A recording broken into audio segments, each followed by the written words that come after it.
Goku mapapalaban kay Bardock at sa mga kasama nito. Hello guys, Ugok Anime PH nga pala.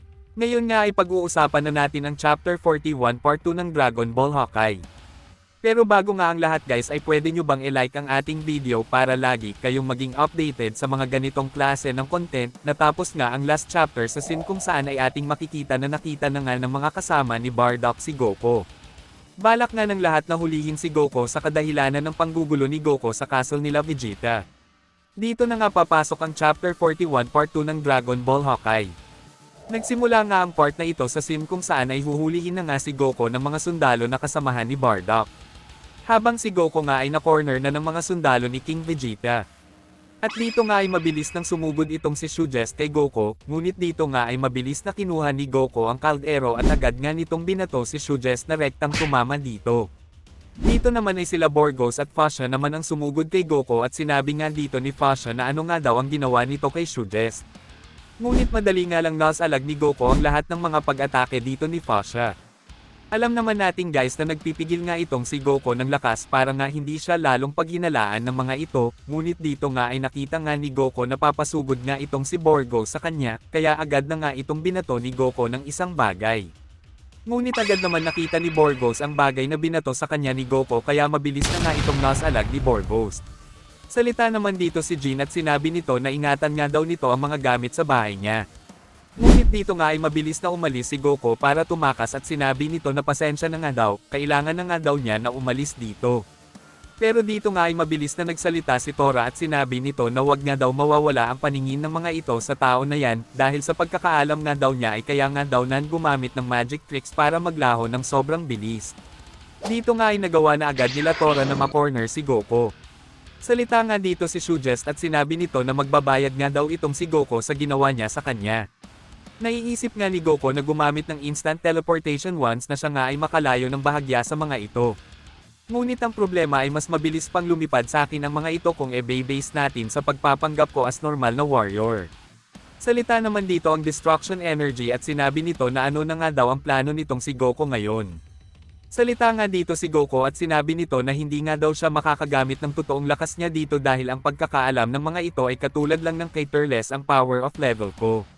Pero ang mga ito naman ay hindi rin malayo ang lakas sa kapangyarihan ni Turles kaya magagawa kong magawa ang ilan sa mga skills at tactics ko dito nang hindi nila nalalaman ang totoong lakas ko. Sa kabilang banda naman ay napunta ang scene dito kay Bardock kung saan ay kasalukuyan na nga itong nagre-report kay King Vegeta. Sa moment na ito ay na-report na nga lahat ni Bardock kay King Vegeta ang lahat ng mga nangyari. Pero dito nga ay may sinabi pa si Bardock dito kay King Vegeta, sinabi nga nito na si Verden nga daw ay ipinipilit na siya ang Legendary Warrior Super Saiyan. Gayunpaman ay katulad nga lang ito ng grupong rebelyon na pinapamunuan ni Zor na hindi nagtagal ay natalo din kaya hindi naman ito magiging problema para sa atin. Salita naman dito si King Vegeta at sinabi nito na hindi nga daw niya masisisi ang mga yon, salamat nga daw kay Bardock sa patuloy na pagsasamantala dito sa hayop na si Frieza, noong mga nakaraan nga daw naging malinaw sa atin at sa isipan ng mga tao, ang mga tao ay sabik na matalo itong si Frieza. Pero ang problema ay ang mga walang utak na Saiyan, iniisip ang kanilang mga sarili bilang isang Super Saiyan kahit na sila ay meron lamang average level of power. Dahil dito ay mas sinusunod ng mga yon ang mga impostor at sila ay nagiging rebelde pa sa atin. Ang aking mga sundalo ay may saktong lakas para madaling matalo ang mga impostor na ito. Ngunit ang aking magiging problema lamang ay bagay kumalat sa kanilang mga impostor ang information na ito.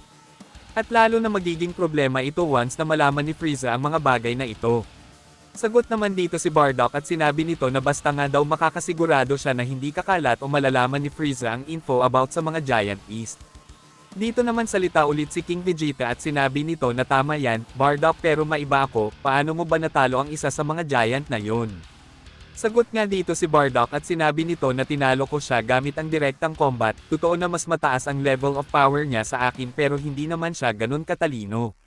Dito nga ay salita itong si King Vegeta at sinabi nito na wag nga daw itong magbiro, sinasabi daw kasi sa history na ang Giant Family ay sobrang daming magagaling na warrior, karamihan sa kanila ay na-reach ang mid-class at ang high-class, kahit na ang mga ninuno ko ay talagang natakot sa family na yan dahil na nga sa kakaibang lakas ng mga ito. Si Verden ay talagang proud sa pagiging huling lahi ng kanilang angkan. Pero matatalo lang siya sa isang low-class warrior. Hindi kita minamaliit Bardock, alam ko na sa lahat ng mga low class warrior ay isa ka sa magagaling, ay nga pala, ang anak mong si Raditz ay official nang isinama sa isang team kasama ang anak ko, siya nga ay nagpakita ng kakaibang potential na nagresulta ng pagiging mid-class warrior niya, malaki ang possible na masurpass kanya in future. Pero dito nga ay sumagot nga itong si Bardock at sinabi nito na sana nga daw ay magawa niya lahat ng mga patrabaho mo King Vegeta. Ngunit sa moment na nga na ito ay may bigla na nga lang may tumawag kay Bardock at sinabi nga nito na kung naririnig daw ba siya ni Bardock.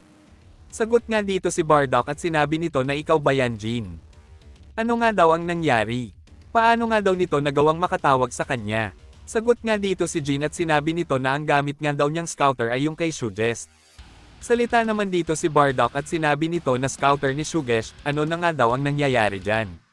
Salita naman dito si Jin at sinabi nga nito kay Bardock na kailangan na nga daw nitong pumunta dito, si Tora at ang iba nga daw ay nandito sa kanilang village na kasalukuyan kinakalaban ang criminal. Sagot nga dito si Bardock at sinabi nito na ano, bakit humantong pa sa ganito? Sa kabilang banda naman ay napunta ang scene dito kay Goku kung saan ay kasalukuyan nga itong hinahabol nila Tora, sobrang bilis na paglipad na nga ang ginagawa dito ng ating bida pero nagagawa pa nga din mahabol ito ng mga sundalo. Dito nga ay mabilis na nakapunta si Fasha sa likod ni Goku habang itong si Borgos naman ay nasa harap naman ni Goku. Agad na nga ditong naghanda si Fasha ng isang malakas na pagsipa na rektang tatama kay Goku, pero nagawa nga dito ni Goku na makagamit ng instant teleportation dahilan kaya nga si Borgos ang tinamaan ng atake ni Fasha, dahil nga sa atake ni Fasha ay tumalsik nga dito si Borgos.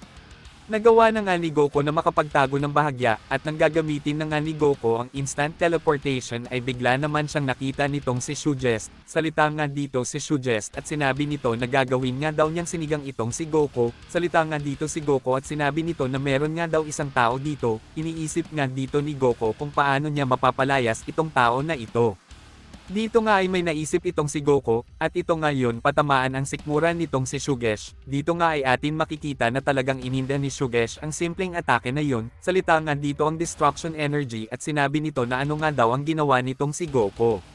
Sagot nga dito si Goku at sinabi nito na nakita nga daw niya na busog nga daw ang lalaki na ito kaya sinamantala na niya ito. Salita nga ulit dito ang destruction energy at sinabi nito na magaling nga daw dahil nagawa nga daw ni Goku ang bagay na ito, ngayon nga daw ay ito na ang pagkakataon ni Goku para makaalis na sa lugar na ito. Ngunit sa mga oras na nga na ito ay mabilis nga din dumating dito si Tora, at sinabi nito ano nga daw ang nangyari dito kay Shuges, sobrang dami daw kasi nitong kinain kanina pero okay nga lang daw dahil kaya na naman daw niyang i-handle ito. Umatake nga agad si Tora kay Goku pero ang hindi nga alam ni Tora ay may pasabog nang nakatago sa pwesto ni Goku, kaya noong naiwasan ni Goku ang atake ni Tora ay bigla na nga lang sumabog ito. Habang itong si Goku naman ay mabilis nang ang tumakbo para makatakas. Ngunit bigla naman damating dito si Fasha para nga pigilan itong si Goku. Balak ng pigilan ni Fasha si Goku sa gagawin nitong pagtakas, pero si Goku nga ay agad na naghanda para sa paggamit ng isang magic ability. Nang makita nga ito ni Fasha ay nagulat nga ito, at sinabi nito na balak nga daw ng tao na ito na gumamit ng isang magical technique.